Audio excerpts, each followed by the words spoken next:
الحمد لله نحمده ونستعينه ونستغفره ونؤمن به ونتوكل عليه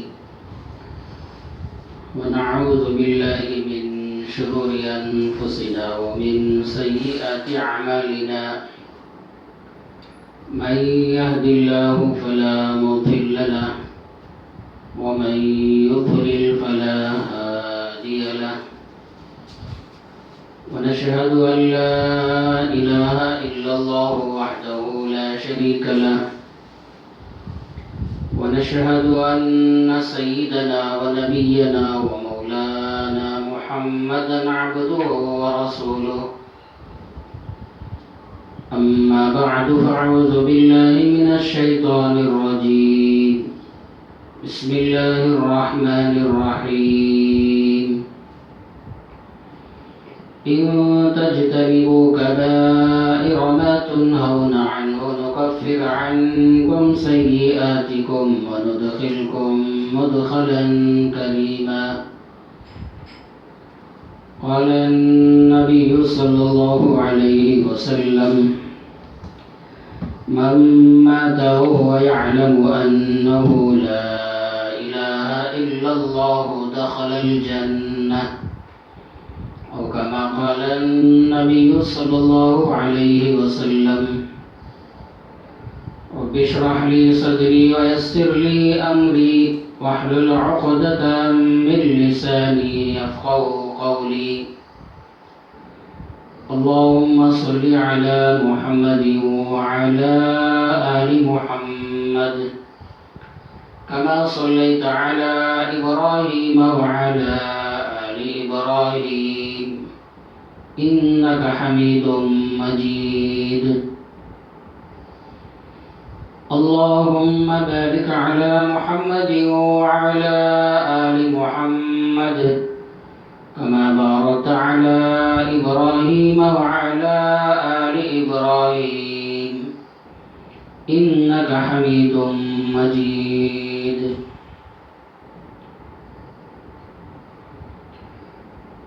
سامعین اکرام، اللہ جل شانہ نے میری اور آپ کی اور ساری انسانیت کی ہدایت، کامیابی اور رہبری کے لیے امام الانبیاء، سید الانبیاء، خاتم الانبیاء محمد رسول اللہ صلی اللہ علیہ وسلم کو روانہ فرمایا، اور ہم سب کی اصلاح کے لیے، ہدایت کے لیے اللہ جل شانہ نے قرآن پاک کو نازل فرمایا۔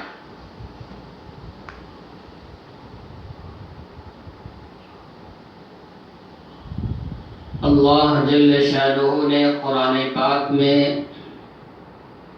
نیک اعمال کرنے کا، اچھے اعمال کرنے کا حکم دیا ہے۔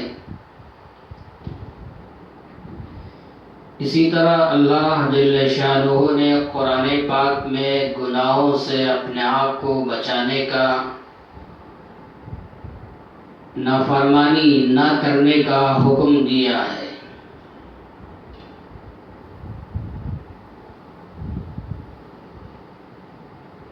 نیکیوں سے بندہ اللہ کے قریب ہوتا ہے، گناہوں سے بندہ اللہ سے دور ہو جاتا ہے۔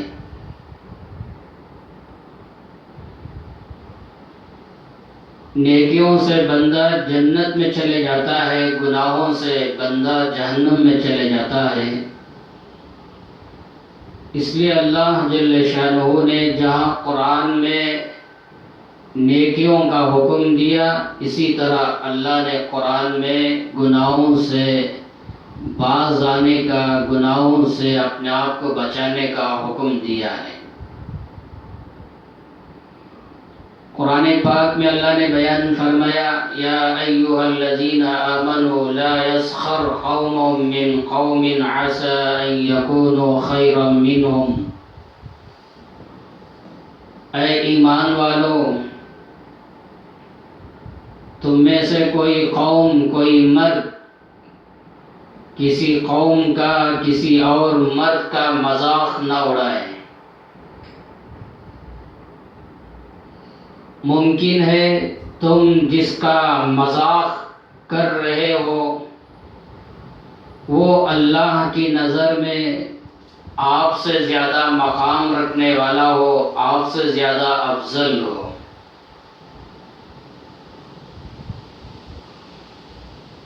اسی طرح اللہ نے آگے بیان فرمایا وَلَا نِسَاءٌ مِّن نِّسَاءٍ عَسَىٰ أَن يَكُنَّ خَيْرًا مِّنْهُنَّ، کوئی عورت کسی دوسری عورت کا مذاق نہ اڑائے۔ ممکن ہے تم جس عورت کا مذاق کر رہے ہو اس عورت کا مقام اللہ کے یہاں تم سے زیادہ ہو، وہ تم سے زیادہ بہتر اور افضل ہو۔ تو اللہ نے مذاق کرنے سے منع کیا، اس لیے کہ مذاق کرنا بہت بڑا گناہ ہے۔ اپنے آپ کو بڑا سمجھنے لگتا ہے، دوسروں کو حقیر چھوٹا سمجھنے لگتا ہے، تبھی تو مذاق کیا جاتا ہے۔ دل میں غرور تکبر ہوتا ہے، دوسروں کو حقارت کی نظر سے دیکھتے ہوئے ان کا مذاق کیا جاتا ہے۔ تو اللہ نے بیان فرمایا مذاق نہ کرو۔ تمہیں کیا خبر کہ ان کا مقام زیادہ ہو، ان کا درجہ بہت اعلیٰ ہو۔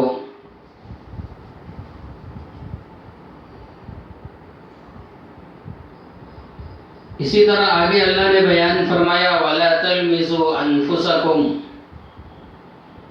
تم آپس میں ایک دوسرے کے عیب نہ نکالو، ایک دوسرے پر عیب نہ لگاؤ۔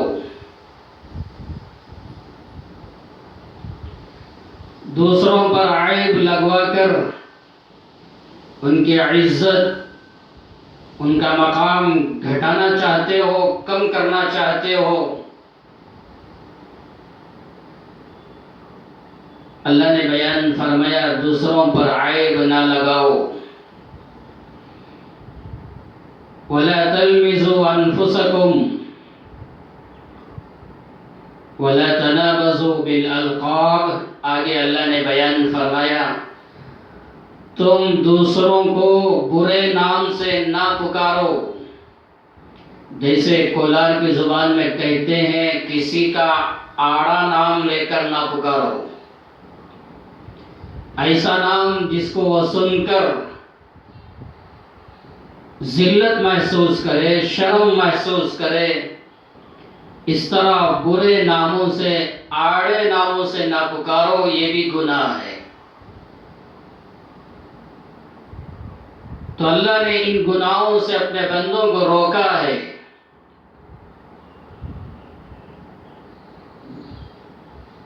اللہ نے بیان فرمایا یا ایھا الذین آمنوا اجتنبوا کثیرا من الظن ان بعض الظن اثم، اے ایمان والو بدگمانیوں سے اپنے آپ کو بچاؤ۔ خواہ کسی کے بارے میں گمان کرنا، بدگمان ہو جانا، یہ بھی گناہ ہے، اس لیے کہ بعض گمان گناہ ہوتے ہیں۔ ان بعض الظن اثم،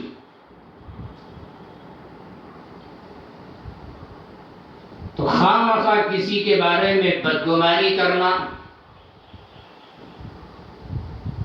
کوئی آدمی کسی گلی میں راستے میں جا رہا ہے تو بدگمانی کرنا کہ یہ کیوں جا رہا ہے، اس کو جانے کی کیا ضرورت ہے، آپ بدگمانی کیوں کرتے ہو؟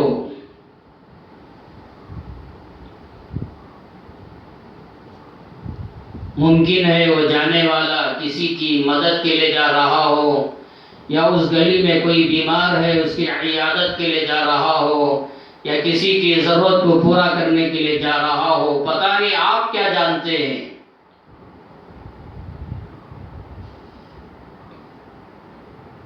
میں نے صرف مثال دی ہے۔ تو اللہ نے بیان فرمایا کسی کے بارے میں بدگمانی نہ کرو، اس لیے کہ بعض گمان گناہ ہوتے ہیں۔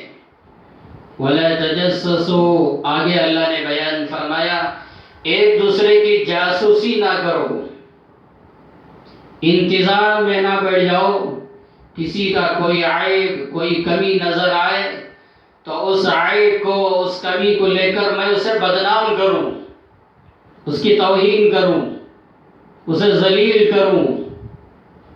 جاسوسی نہ کرو، دوسروں کے عیبوں کو تلاش نہ کرو کہ انتظار میں بیٹھ گئے کہ اس کے اندر کوئی نقص کوئی کمی کوئی عیب مل جائے، کوئی برائی مجھے مل جائے اور میں اسے لوگوں میں پھیلاؤں۔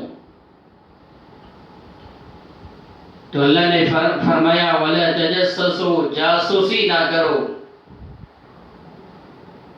آگے اللہ نے بیان فرمایا وَلَا يَغْتَبْ بَعْضُكُمْ بَعْضًا، آپس میں ایک دوسرے کی غیبت نہ کرو۔ أَيُحِبُّ أَحَدُكُمْ أَن يَأْكُلَ لَحْمَ أَخِيهِ مَيْتًا فَكَرِهْتُمُوهُ، کیا تم میں سے کوئی یہ چاہتا ہے اپنا سگا بھائی مر چکا ہے، اپنے سگے بھائی مرے ہوئے اس کا گوشت کھانا کیا تم پسند کرتے ہو؟ ظاہر سی بات ہے کوئی پسند نہیں کرتا۔ جیسے تم پسند نہیں کرتے مردار بھائی کا گوشت کھانا، اسی طرح غیبت کرنا آپ کیسے پسند کرتے ہو؟ تو غیبت کرنا بھی حرام ہے۔ تو اللہ نے اس سے بھی منع فرمایا۔ تو میں نے چند باتیں عرض کیا کہ قرآن کے اندر جہاں اللہ نے نیکیوں کا کرنے کا حکم دیا ہے، اسی طرح اللہ جل شانہ نے گناہوں سے رکنے کے لیے، گناہوں سے باز آنے کے لیے ترغیب بھی دلائی ہے اور حکم بھی دیا ہے کہ میرے بندو گناہوں کے قریب نہ جاؤ۔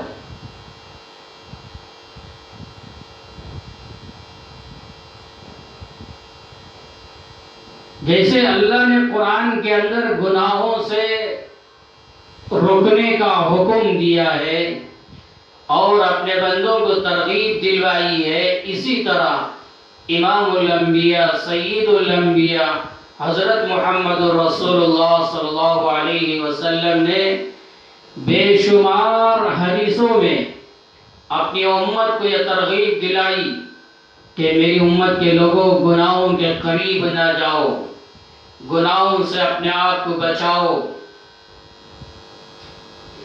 اور سینکڑوں گناہ اللہ کے نبی نے بیان فرمایا کہ امت ان گناہوں کو سن کر ان گناہوں کی نفرت اپنے دلوں میں پیدا کریں، وہ گناہوں سے اپنے آپ کو بچانے والے بنے۔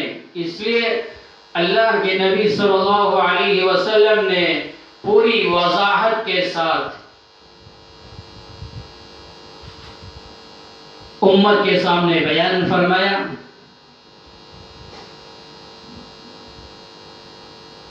گزشتہ 2 جمعہ سے آپ کے سامنے یہی بیان کر رہا ہوں کہ بخاری شریف کا 11واں پارہ اور مسلم شریف کی جلد اول میں روایت ہے، ایک ہی روایت میں ایک ہی حدیث میں امام الانبیاء حضرت محمد رسول اللہ صلی اللہ علیہ وسلم نے 7 خطرناک گناہ، ایسے گناہ جو برباد کر دینے والے، تباہ کر دینے والے، ہلاک کر دینے والے، دنیا اور آخرت میں ناکام کر دینے والے بیان فرمایا۔ سب سے پہلے نمبر پر اللہ کے نبی نے بیان فرمایا الاشراک باللہ، اللہ کے ساتھ کسی اور کو شریک کرنا یہ سب سے بڑا گناہ ہے، یہ تباہ کر دینے والا گناہ ہے۔ قرآن پاک میں اللہ نے بیان فرمایا فَاعْلَمْ أَنَّهُ لَا إِلَهَ إِلَّا اللَّهُ، پیغمبر آپ یقین کیجئے، یقین کر لیں، اللہ نے اپنے نبی کے واسطے سے اپنے بندوں کو یہ تعلیم دینا چاہتا ہے کہ میرے بندوں آپ یقین کر لیں انہ لا الہ الا اللہ، کہ یقیناً اللہ کے سوا کوئی معبود نہیں ہے۔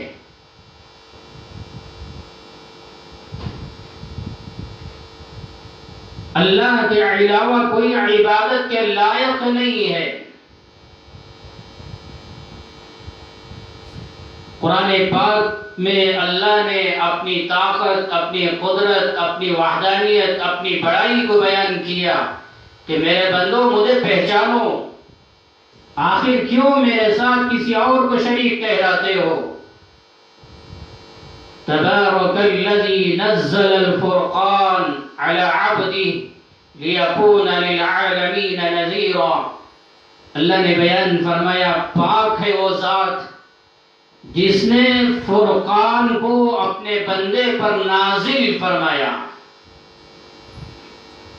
قرآن پاک کے کئی نام ہیں، ان ناموں میں سے ایک نام فرقان ہے۔ تو اللہ نے بیان فرمایا پاک ہے وہ ذات جس نے فرقان کو اپنے بندے محمد صلی اللہ علیہ وسلم پر نازل فرمایا تاکہ وہ پورے عالم والوں کے لیے ڈرانے والے بنے۔ وہ ذات کیسی ہے؟ الذی لہ ملک السماوات والارض، جس کی بادشاہت ہے آسمانوں پر زمینوں پر، اسی کی حکومت ہے آسمانوں پر زمینوں پر، اسی کے قبضے میں ہے آسمان و زمین۔ ولم یتخذ ولدا، اس کے لیے کوئی اولاد نہیں ہے، اللہ کے لیے کوئی بچے نہیں ہیں۔ وَلَمْ يَكُنْ لَهُ شَرِيكٌ فِي الْمُلْكِ، میرے رب نے بیان فرمایا وہ ایسی ذات ہے کہ وہ اپنی بادشاہت میں، اپنی حکومت میں کسی اور کو شریک نہیں ٹھہراتا، ساجھی نہیں بناتا، اس کا کوئی پارٹنرشپ نہیں ہے۔ دنیا کا نظام، آسمانوں کا، زمینوں کا، ہواؤں کا، پوری کائنات کا نظام چلانے کے لیے اللہ کا کوئی شریک نہیں ہے، کوئی پارٹنر نہیں ہے، کوئی ساتھ دینے والا نہیں ہے۔ قرآن پاک کا 15واں پارہ سورہ بنی اسرائیل کی آخری آیت ہے۔ اللہ نے بیان فرمایا وَقُلْ الْحَمْدُ لِلَّهِ الَّذِي لَمْ يَتَّخِذْ وَلَدًا وَلَمْ يَكُنْ لَهُ شَرِيكٌ فِي الْمُلْكِ۔ پیغمبر آپ فرمائیے، آپ کہیے، آپ بیان فرمائیے، اپنی امت کو سمجھائیے، تمام تعریفیں اس اللہ کے لیے ہیں جس اللہ کے لیے کوئی اولاد نہیں ہے۔ وَلَمْ يَكُنْ لَهُ شَرِيكٌ فِي الْمُلْكِ، اور اس اللہ کی بادشاہت میں، اس کی حکومت میں کوئی شریک نہیں ہے، اس کا کوئی ساجھی نہیں ہے۔ وَلَمْ يَكُنْ لَهُ وَلِيٌّ مِّنَ الذُّلِّ،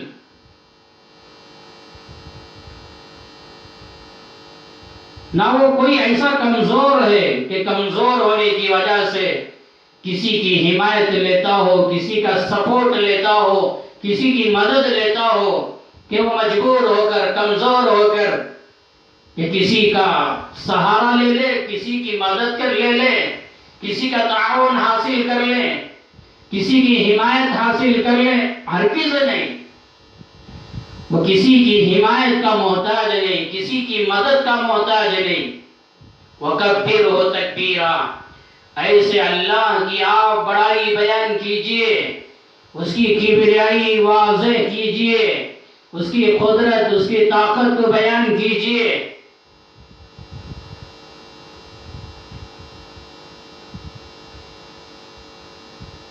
تو ایسی طاقت والا، ایسی قوت والا اللہ یہ گوارا نہیں کرتا کہ کوئی بندہ میرے ساتھ کسی کو شریک ٹھہرائے۔ اللہ الصمد، قل هو اللہ احد، پیغمبر آپ فرمائیے اللہ اکیلا ہے، تنہا ہے۔ اللہ الصمد، اللہ بے نیاز ہے، کسی کا محتاج نہیں ہے۔ یا ایھا الناس انتم الفقراء الی اللہ واللہ هو الغنی الحمید۔ میرے رب نے قرآن میں بیان فرمایا، اے لوگو تم سب کے سب فقیر ہو، محتاج ہو، ضرورت مند ہو، اللہ کے تم محتاج ہو۔ اللہ بے نیاز ہے، وہ قابل حمد والا ہے، وہ کسی کا محتاج نہیں، نہ وہ فرشتوں کا محتاج، نہ وہ نبیوں کا محتاج، نہ وہ ولیوں کا محتاج، نہ کسی اور کا محتاج۔ مسلم شریف کی جلد دوم میں روایت ہے، اللہ کے نبی صلی اللہ علیہ وسلم نے بیان فرمایا، حدیث قدسی ہے، اللہ بیان فرماتا ہے، یا عبادی لو ان اولکم وآخرکم وانسکم وجنکم كانوا على اتقى قلب رجل واحد منكم ما زاد ذلك في ملکی شیئا۔ میرا رب بیان فرماتا ہے، میرے بندو اگر تم میں کا پہلا اور تم میں کا آخر، یعنی آدم سے لے کر قیامت کے آخر میں جو پیدا ہونے والا، یہ سب کے سب اور انسان اور جنات، یہ سب اس ایک آدمی کی طرح ہو جائیں جو متقی ہے، پرہیزگار ہے، جس کے دل میں اللہ کا ڈر ہے۔ مطلب یہ ہے کہ سب کے سب متقی ہو جائیں، نیک ہو جائیں، دیندار ہو جائیں، تب بھی میرا رب بیان فرماتا ہے تم سب نیک ہونے کی وجہ سے میری حکومت میں، میری شان میں، میری قدرت میں ذرہ برابر اضافہ ہونے والا نہیں ہے۔ آگے اللہ بیان فرماتا ہے، یا عبادی لو ان اولکم وآخرکم وانسکم وجنکم كانوا على افجر قلب رجل واحد منکم ما نقص ذلك من ملک شیئا۔ تم میں کا پہلا اور تم میں کا آخر، انسان جنات سب مل کر سب کے سب فاجر ہو گئے، مجرم ہو گئے، گنہگار ہو گئے، تب بھی میرا رب بیان فرماتا ہے تم سب گنہگار ہونے کی وجہ سے میری قدرت میں، میری شان میں ذرہ برابر کوئی کمی ہونے والی نہیں ہے۔ تو اللہ کی ذات کیسی ہے؟ تو اللہ نے قرآن پاک میں بے شمار جگہوں میں اپنی وحدانیت کو بیان کیا اور اپنی ذات کو بیان کیا کہ مجھے پہچانو، میں ایسا اللہ ہوں، پھر کسی اور کو میرے ساتھ شریک کیوں ٹھہراتے ہو؟ حدیث پاک میں اللہ کے نبی صلی اللہ علیہ وسلم نے بیان فرمایا، من مات وهو يعلم انه لا الہ الا اللہ دخل الجنہ۔ مسلم شریف کی روایت ہے، جو بندہ یا بندی اس بات کا یقین کرتے ہوئے کہ اللہ کے سوا کوئی معبود نہیں، اللہ کے سوا کوئی عبادت کے لائق نہیں، یہ یقین کرتے ہوئے یہ یقین کے ساتھ جو مر جائے گا، اللہ کے نبی نے فرمایا یہ مرتے ہی جنت میں چلا جائے گا۔ دلوں کے اندر اللہ کی وحدانیت ایسی بٹھاؤ کہ ذرہ برابر، رتی برابر کسی اور کو شریک نہ ٹھہراؤ۔ اس حال میں تمہاری موت آئے گی، جنت میں چلے جاؤ گے۔ تو وہ 7 گناہ جو تباہ کر دینے والے، برباد کر دینے والے، سب سے پہلے نمبر پر اللہ کے نبی صلی اللہ علیہ وسلم نے بیان فرمایا، الاشراک باللہ، اللہ کے ساتھ کسی اور کو شریک ٹھہرانا، یہ سب سے بڑا گناہ ہے، سب سے زیادہ خطرناک گناہ ہے جو تباہ کر دینے والا ہے۔ دوسرے نمبر پر اللہ کے نبی صلی اللہ علیہ وسلم نے بیان فرمایا، والسحر، کسی اور پر جادو کرنا یا کروانا۔ گزشتہ جمعہ بھی میں نے کہا جادو کرنا بھی حرام ہے، جادو کروانا بھی حرام ہے، یہاں تک کہ اگر کوئی حلال سمجھ کر جادو کرتا ہے یا کرواتا ہے وہ کافر ہو جاتا ہے۔ تیسرے نمبر پر اللہ کے نبی صلی اللہ علیہ وسلم نے بیان فرمایا وَقَتْلُ النَّفْسَ الَّتِي حَرَّمَ اللَّهُ إِلَّا بِالْحَقِّ، کہ کسی کی جان کو ناحق قتل کرنا، کسی آدمی کو ناحق قتل کرنا، یہ سب سے بڑا گناہ ہے۔ یہ گناہ بھی ایسا ہے جو تباہ کر دینے والا ہے۔ آج دنیا کے اندر مال کی بنیاد پر، دولت کی بنیاد پر، جائیداد کی بنیاد پر، پراپرٹی کی بنیاد پر بھائی بھائی کو قتل کرنے والا، بھائی بہن کو قتل کرنے والا، بہن بھائی کو قتل کرنے والی، چند پیسوں کی وجہ سے انسانوں کو قتل کرنے والے، سیاست کی بنیاد پر، عہدوں کی بنیاد پر، کرسیوں کی بنیاد پر ناحق قتل کرنے والے، یہ کتنا خطرناک گناہ ہے۔ اللہ کے نبی صلی اللہ علیہ وسلم نے بیان فرمایا یہ گناہ بھی لوگوں کو، بندوں کو تباہ کر دینے والا ہے، برباد کر دینے والا ہے۔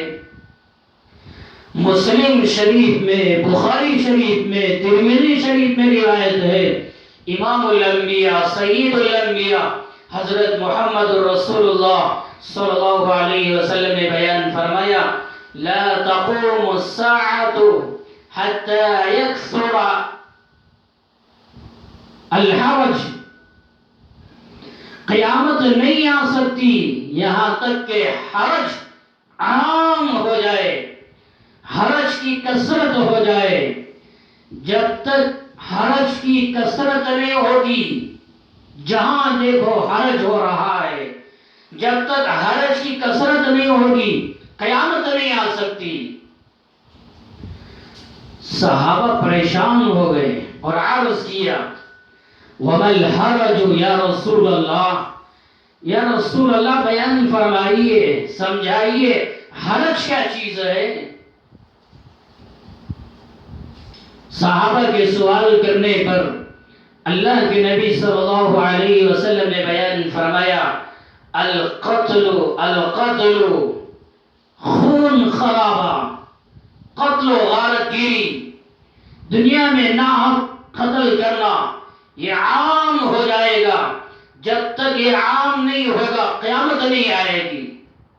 آج دیکھو دنیا میں روزانہ دنیا کے اندر ہزاروں کو ناحق قتل کیا جا رہا ہے، ایک دو نہیں، پوری دنیا کو سامنے رکھ کر دیکھیں گے ہزاروں کو ناحق قتل کیا جا رہا ہے۔ کیوں قتل کیا جا رہا ہے؟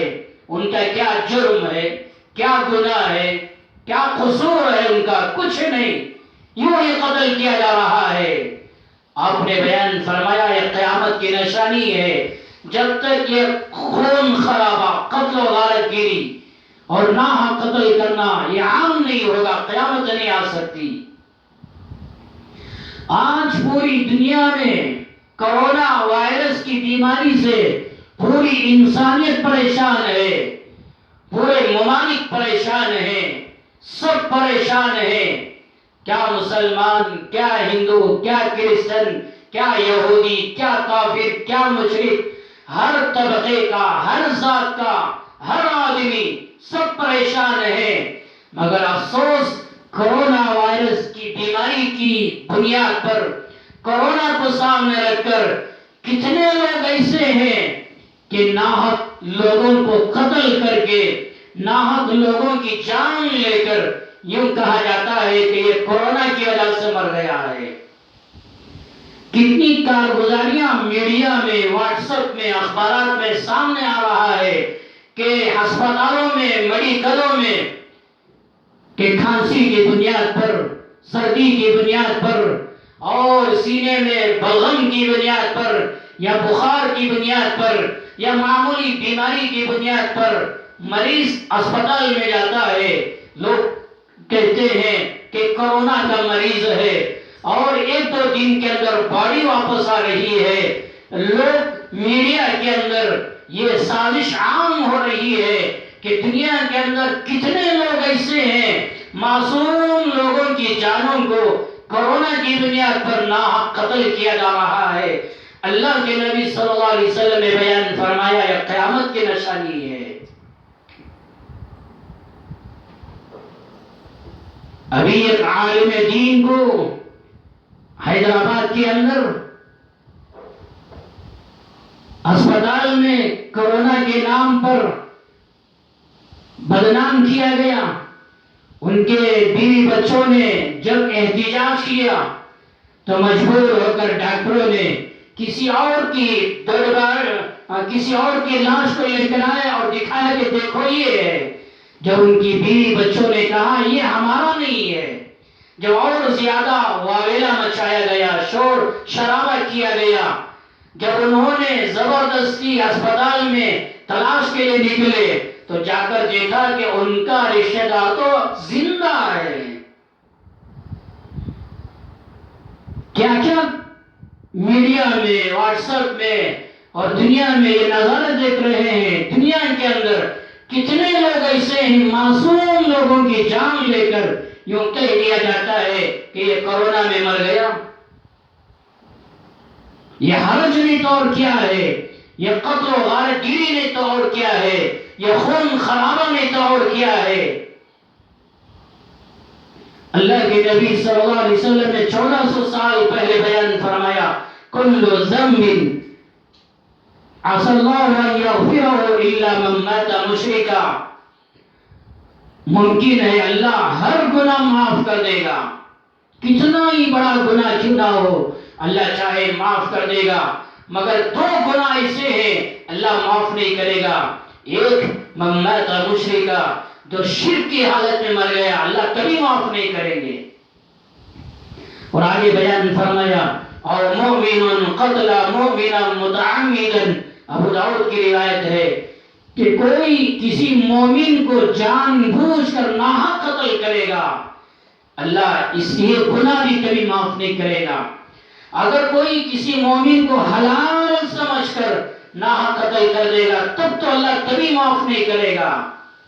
ہاں اگر کوئی گناہ سمجھ کر ہی قتل کرے وہ ضرور جہنم میں جائے گا، سزا بھگتنے کے بعد پھر کبھی جنت میں جائے تو جائے، وہ اللہ کی شان ہے، وہ اللہ کی قدرت ہے۔ مگر اس روایت میں اللہ کے نبی نے تنبیہاً بیان فرمایا، توبیخاً بیان فرمایا، تشدیداً بیان فرمایا کہ کوئی مومن کو ناحق قتل کرے اللہ معاف نہیں کرے گا۔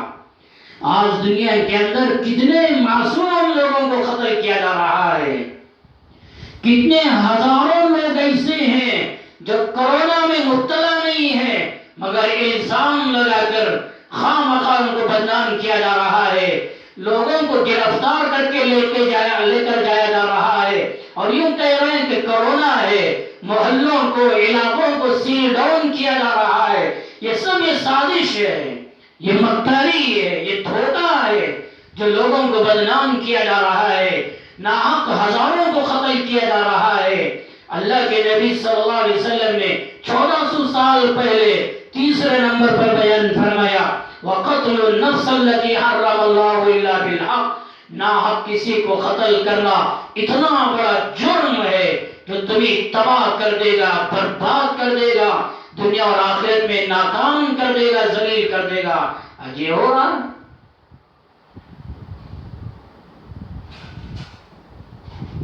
کورونا کی وجہ سے مسلمانوں کو کتنا بدنام کیا گیا، تبلیغی جماعت کو کتنا بدنام کیا گیا، اور ناحق کتنے لوگوں کا خون چوسا جا رہا ہے، خون لیا جا رہا ہے۔ یہ ایسا گناہ ہے جو آپ کو تباہ کر دے گا، برباد کر دے گا۔ ناحق کسی کو قتل نہ کرو، خون کے کسی کے پیچھے نہ پڑ جاؤ۔ انسانوں کا خون کوئی معمولی نہیں، کوئی سستا نہیں ہے۔ جانوروں کا خون قیمتی سمجھا جاتا ہے، انسانوں کے خون کا کوئی ویلو نہیں، ان کا کوئی مقام نہیں۔ انسانیت پیدا کرو دلوں میں۔ کل تک ہم تو یہ سنتے تھے کہ آدمی مر بھی جاتا ہے پھر بھی اندر رکھ کر ڈاکٹر لوگ، ہسپتال والے لاکھوں روپیہ وصول کر لیتے ہیں کہ ابھی زندہ ہے، ابھی علاج چل رہا ہے، یہ دوائی چاہیے، وہ دوائی چاہیے، مرا ہوا آدمی ہے، مگر مرے ہوئے آدمی کے نام پر ہزاروں لاکھوں روپوں کو لوٹا جا رہا تھا۔ آج کورونا وبا آ گئی، اس کے نام پر ہزاروں لوگوں کی جان لی جا رہی ہے۔ کہ یہ کوئی معمولی گناہ ہے، کوئی معمولی جرم ہے؟ تو 1400 سال پہلے ہمارے نبی نے بیان فرمایا یہ ایسا گناہ جو تباہ کر دے گا، برباد کر دے گا۔ یہ چند روزہ کی لذتوں کے پیچھے پڑ کر ہمیشہ کی راحتوں کو قربان نہ کرو، چند پیسوں کے پیچھے پڑ کر ہمیشہ کی نعمتوں کو نہ ٹھکراؤ، آخرت کی نعمتوں کو حاصل کرنے والے بنو، انسانیت پیدا کرو، ہمدردی پیدا کرو، خیر خواہی کے جذبے پیدا کرو۔ اسی ایک ہی روایت میں، بخاری میں، مسلم میں روایت ہے، 4ویں نمبر پر اللہ کے نبی صلی اللہ علیہ وسلم نے بیان فرمایا وَآكِلَ الرِّبَا۔ اب تک جو 3 گناہ میں نے بیان کیا گزشتہ جمعہ، اس سے پہلے جمعہ بھی کچھ وضاحت کیا، آج بھی کچھ اسی کی وضاحت کر دیا۔ 4واں گناہ 4ویں نمبر پر اللہ کے نبی صلی اللہ علیہ وسلم نے بیان فرمایا وَآكِلَ الرِّبَا۔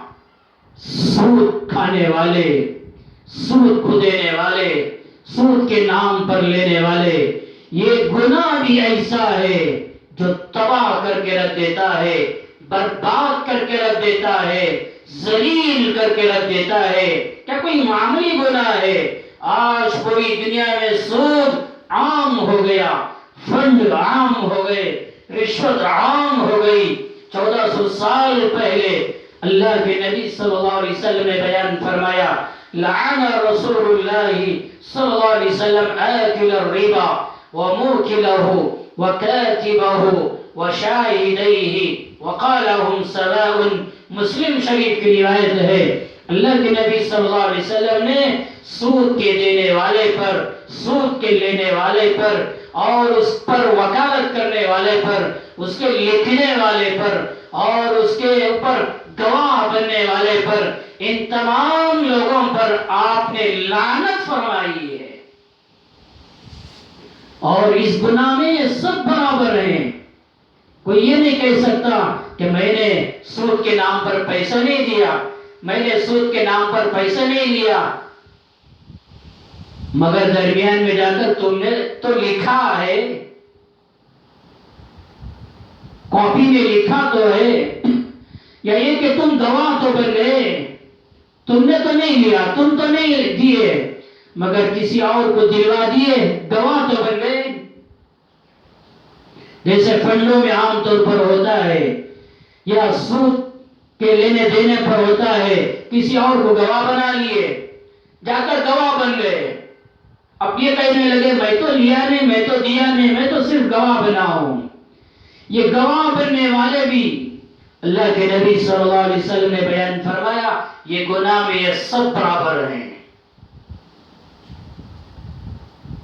درمیان میں جا کر دلوا دیے کسی اور کو، کیوں دلوایا؟ یا یہ کہ کہیں فنڈ میں پیسے بننا تھا، آپ نے گئے کسی اور کو دے دیا کہ یہ پیسے ہیں، جا کر وہاں ان کو دے دینا، تو آپ یہ پیسے لے کر ان کو جا کر دے رہے ہیں فنڈ میں، تو آپ کا یہ لے کر جا کر دینا یہ بھی تو گناہ ہے۔ گناہ میں مدد کرنا، وَلَا تَعَاوَنُوا عَلَى الْإِثْمِ وَالْعُدْوَانِ، قرآن پاک میں اللہ نے بیان فرمایا گناہوں میں، نافرمانیوں میں ایک دوسرے کی مدد بھی نہ کرو۔ تو آپ ان کے پیسے لے کر گئے، وہاں جا کر بن دیا، ان کو دے دیا، تو لے کر جا کر دینا یہ بھی تو گناہ ہے۔ یہ سب گناہ میں برابر ہیں۔ ابو داؤد میں، نسائی میں، ابن ماجہ میں روایت ہے، اللہ کے نبی صلی اللہ علیہ وسلم نے بیان فرمایا لا يأتين على الناس زمان لا يبقى أحد إلا آكل الربا۔ میری امت پر ضرور بھی ضرور ایک زمانہ ایسا آئے گا، میری امت پر ضرور بھی ضرور ایک ایسا زمانہ آئے گا جس زمانے میں ہر ایک سود کھانے والے ہو جائیں گے، کوئی سود سے نہیں بچ سکے گا۔ فَإِن لَّمْ يَأْكُلُهُ أَصَابَهُ مِن بُخَارِ، اللہ کے نبی صلی اللہ علیہ وسلم نے بیان فرمایا اگر کوئی سود کھانے سے بچ بھی گیا تب بھی وہ سود کے غبار سے، سود کے اثر سے تو بچ نہیں سکے گا۔ سود اتنا عام ہو جائے گا دنیا میں، بڑے بڑے دیندار بچنا بھی مشکل ہو جائے گا، اس کے اثرات ہر ایک پر پڑیں گے۔ آج یہی ماحول چل رہا ہے۔ کون ہے بچنے والے؟ نماز پڑھنے والے، روزہ رکھنے والے، حج کرنے والے، عمرہ کرنے والے، جماعتوں میں جانے والے، خانقاہوں میں جانے والے، جس کو دیکھو سود میں عام مبتلا ہو گئے۔ بڑی بڑی داڑیاں رکھنے والے، بڑی بڑی باتیں کرنے والے، اندر جھانک کر دیکھو سود میں مبتلا، اتنا عام ہو جائے گا۔ اللہ کے نبی نے فرمایا بچنا مشکل ہو جائے گا۔ عبداللہ بن حنظلہ رضی اللہ عنہ بہت بڑے صحابی ہیں، وہ روایت فرماتے ہیں اللہ کے نبی صلی اللہ علیہ وسلم نے بیان فرمایا درہم ربا یاکلہ الرجل وهو یعلم اشد من 36، ایک آدمی ایک درہم سود کا کھاتا ہے، ایک پیسہ سود کا فنڈ کا کھا لیتا ہے، وہ جانتا بھی ہے کہ یہ سود ہے، یہ فنڈ ہے، یہ چٹھیوں کا پیسہ ہے، جاننے کے باوجود کھاتا ہے۔ اللہ کے نبی صلی اللہ علیہ وسلم نے صاف بیان فرمایا 36 مرتبہ زنا کرنے سے بڑا گناہ ہے۔ معمولی سمجھتے ہیں۔ ایک روایت میں اللہ کے نبی صلی اللہ علیہ وسلم نے بیان فرمایا الربا 70 جزءا، الربا 70 جزءا، سود کے 70 حصے ہیں۔ سود کا جو گناہ ہے وہ گناہ کو 70 حصوں میں ڈیوائڈ کر دیں، تقسیم کر دیں۔ آپ نے بیان فرمایا ایسرها ان ينكح الرجل امہ، ان میں سب سے ہلکا معمولی گناہ کیا ہے؟ اس میں سب سے ہلکا گناہ یہ ہے کہ سود کا لینے والا یا سود کھانے والا یا اس کو لکھنے والا یا گواہ بننے والا، اس کا سب سے ہلکا گناہ یہ ہے کہ وہ اپنی ماں سے بدکاری کر رہا ہے۔ آج یہ گناہ کا تصور ہی ختم ہو گیا، احساس ہی ختم ہو گیا۔ ماں باپ اپنے بچوں کو بھیجتے ہیں فنڈ میں پیسے لے کر آ، گویا یہ ماں باپ اپنے بچوں کو بھیجنے والے فنڈ میں پیسے لے کر آ، گویا کہ اپنے بچوں کو زنا کی طرف بھیج رہے ہیں۔ کوئی معمولی جرم ہے، کتنا خطرناک گناہ۔ اللہ کے نبی صلی اللہ علیہ وسلم نے بیان فرمایا معراج کی رات میں نے دیکھا ایک قوم کو جن کے پیٹ گھروں کی طرح ہیں، بڑے بڑے ان کے پیٹ ہیں اور باہر سے نظر آ رہا ہے ان کے پیٹ کے اندر بڑے بڑے سانپ اشتہے پائے جا رہے ہیں۔ میں نے عرض کی، میں نے پوچھا جبرائیل سے من ہؤلاء یا جبرائیل، اے جبرائیل بتائیے کون لوگ ہیں؟ ان کے پیٹ اتنے موٹے موٹے گھروں کی طرح اور اندر سانپ اشتہے موجود ہیں۔ جبرائیل نے عرض کیا ہؤلاء اکلۃ الربا، یہ وہ لوگ ہیں جو سود کھایا کرتے تھے۔ مرنے کے بعد ان کا انجام کیا ہوگا؟ کیا وہ فکر نہیں، کیا وہ احساس نہیں کتنا بڑا گناہ میں ہم مبتلا ہو رہے ہیں؟ ادھر نماز بھی ہے، ادھر روزہ بھی ہے، ادھر خانقاہوں میں جانا بھی ہے، ادھر جماعتوں میں نکلنا بھی ہے، ادھر سود کے نام پر پیسہ لینا دینا بھی ہے، ادھر روزے بھی ہیں، ادھر فنڈ بھی ہے، ادھر چٹھیاں بھی ہیں، ادھر علماء سے تعلق بھی ہے، ادھر فنڈوں میں مبتلا بھی ہے۔ اتنا بڑا جرم۔ قرآن پاک کا 3واں پارہ اللہ نے بیان فرمایا یا ایھا الذین آمنوا اتقوا اللہ وذروا ما بقی من الربا ان کنتم مؤمنین، اے ایمان والو اللہ سے ڈرو اور سود سے باز آ جاؤ، چھوڑو یہ گناہ، چھوڑ دو، اس گناہ سے باز آ جاؤ اگر تمہارے دلوں میں رتی برابر ایمان ہے، تم اللہ پر ایمان لے کر آئے ہو، اللہ کی وحدانیت پر یقین کرنے والے ہو، چھوڑو یہ گناہ، سود سے باز آ جاؤ۔ فَإِن لَمْ تَفْعَلُوا فَأَذَنُوا بِحَرْبٍ مِّنَ اللَّهِ وَرَسُولِهِ، اللہ آگے بیان فرمایا اگر سود سے باز نہیں آئے، سود سے روکا نہیں، توبہ نہیں کی، اسی میں مبتلا رہے، پھر اللہ بیان فرماتا ہے پھر تو میرے اور میرے رسول کے ساتھ جنگ کرنے کے لیے، لڑنے کے لیے تیار ہو جاؤ۔ جیسے دو ملک والے آپس میں لڑتے ہیں، جنگ ہوتی ہے، دو قومیں آپس میں لڑتے ہیں، جنگ ہوتی ہے، اللہ نے بیان فرمایا یہ سود کھانے والے، یہ سود دینے والے، یہ ایک طرف ہیں، دوسری طرف اللہ اور اللہ کے نبی صلی اللہ علیہ وسلم موجود ہیں، یہ آپس میں جنگ ہو رہی ہے۔ کس کے اندر یہ ہمت ہے اللہ اور اللہ کے نبی کے ساتھ جنگ کرے؟ یہ گناہ کا احساس نہیں ہے، عام ہو گیا دنیا میں، سود عام ہو گیا، فنڈ عام ہو گئے، چٹھیاں عام ہو گئی، نام تو بدل دیے، نام بدلنے سے حکم بدلتا نہیں ہے۔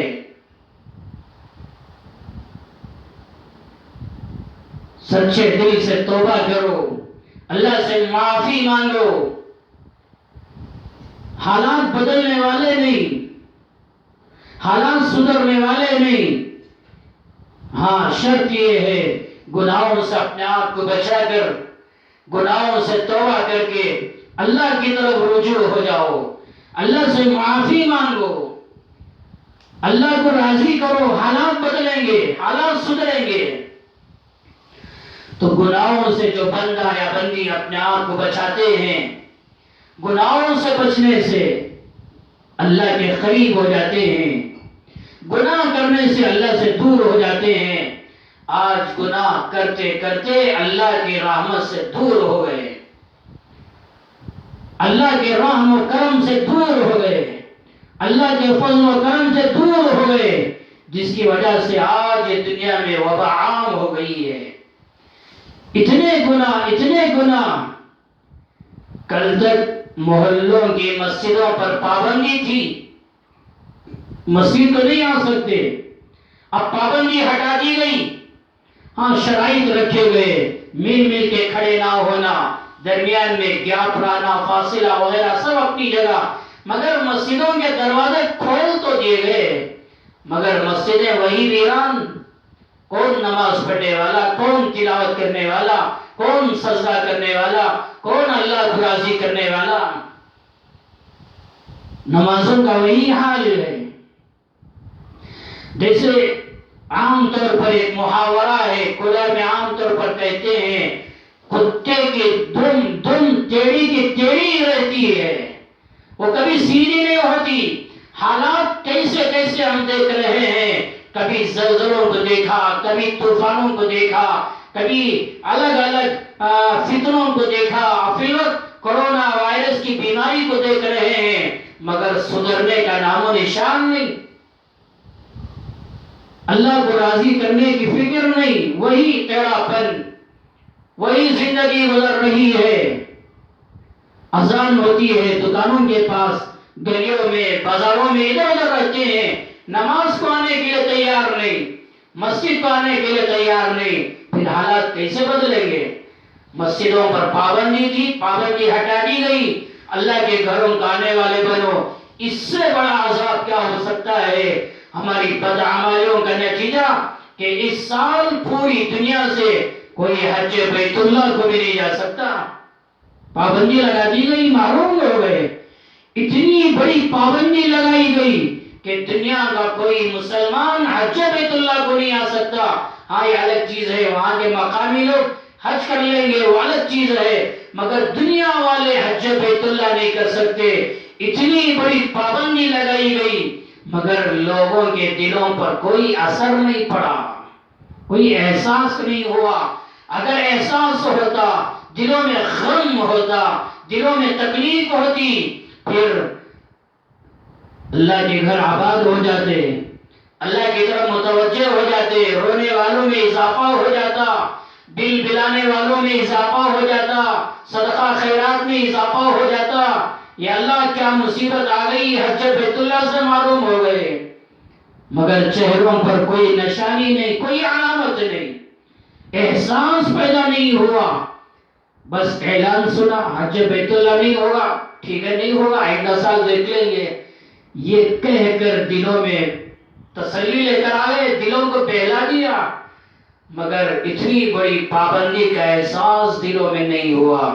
میرے بھائیوں، احساس پیدا کرو، گناہوں سے توبہ کرو، گناہوں سے اپنے آپ کو بچاؤ، اللہ کو راضی کرو، یہ حالات بدلیں گے، حالات سدھریں گے انشاءاللہ۔ جو 7 گناہ بیان کیے اللہ کے نبی صلی اللہ علیہ وسلم نے ایک ہی روایت میں، ایک ہی حدیث میں نے صرف 4 گناہ آپ کے سامنے بیان کیا، جو بقیہ 3 گناہ ہیں انشاءاللہ آئندہ جمعہ آپ کے سامنے بیان کروں گا۔ اللہ سے دعا فرمائے اللہ ہم کو سمجھنے کی، اس پر عمل کرنے کی توفیق عطا فرمائے، اور اللہ ہم سب کو ہر گناہ سے حفاظت فرمائے، گناہوں سے سچے دل سے توبہ کرنے کی توفیق عطا فرمائے، اور اللہ ہم سب کو حج بیت اللہ نصیب فرمائے۔ کرونا وائرس کی بیماری سے اللہ ہم سب کی، پوری امت کی حفاظت فرمائے۔ آمین وآخر دعوانا ان الحمد للہ رب العالمین۔